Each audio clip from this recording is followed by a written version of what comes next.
The world's leading sportswear manufacturer, Nike, has stated that tariffs imposed by U.S. President Donald Trump on major trading partners could result in an additional cost of nearly $1 billion, £730 million, this year.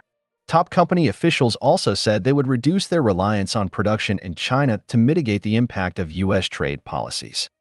Dear viewers, if you like this news, please like it and share your comments in the comment box. Last month, Nike announced that they would raise prices for some shoes and apparel in the U.S. starting in June. A few weeks prior, their competitor Adidas had also said that tariffs would necessitate price increases. Nike's share price surged over 10% in after-hours trading after the company forecast a smaller-than-expected decline in its first quarter revenue. Although it was their worst quarter in the past 3 years, the company's earnings in the last 3 months surpassed analysts' forecasts. Nike reported that its fourth quarter revenue was $11.1 billion, the lowest since the third quarter of 2022. Matthew Friend, Nike's chief financial officer, stated that in response to Trump's tariff policies, they have decided to relocate some production operations from China to other countries. This is because China has been most severely affected by Trump's tariffs.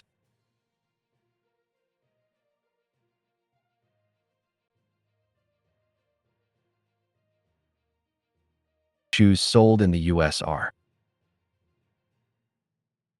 made in China.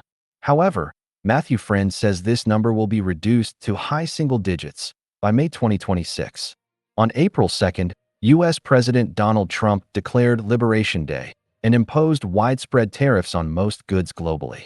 However, later in the month, he temporarily suspended most tariffs to allow for negotiations with affected countries. One of his top advisors then announced that the Trump administration had set a goal of making 90 deals in 90 days. This move significantly reduced tariff rates to 10%, whereas much higher rates were previously applicable to products from many trading partners. However, pressure is now mounting on the White House. These 90 days are set to expire on July 9th. World trade partners are concerned whether Trump will become even stricter with these tariffs or if tariffs will be further reduced. Yesterday, Thursday, in a speech at the White House, President Trump mentioned a deal with China. He stated that trade talks are progressing well. A deal with India could also be made. However, he warned, "We will not make deals with all countries. We will just send a letter to some countries saying, 'Thank you. You have to pay 25, 35, 45% tariffs.' This is the easiest way." Trump also added, "My team doesn't want to do it this way. They want to do something, but they are more interested in deals than I am." Later, Commerce Secretary Howard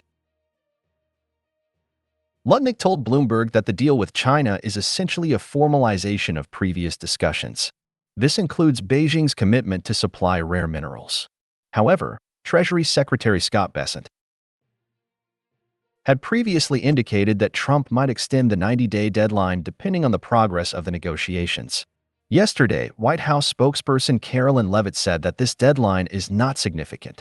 President Trump is ready to discuss various types of deals with different countries regarding new tariff rates.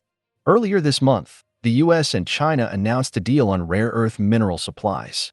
This sparked concerns that a disruption in these mineral supplies could restart trade tensions between the two economic superpowers. Yesterday, Trump spoke about signing a deal with China but did not provide details. Later, a White House official said that the administration and China have reached an additional understanding, which will establish the framework for implementing the Geneva Agreement. Earlier, in April, after Trump increased tariffs, China retaliated with tariffs, effectively halting trade between the two countries. Later, both countries agreed to reduce some tariffs, but tariffs were not completely abolished.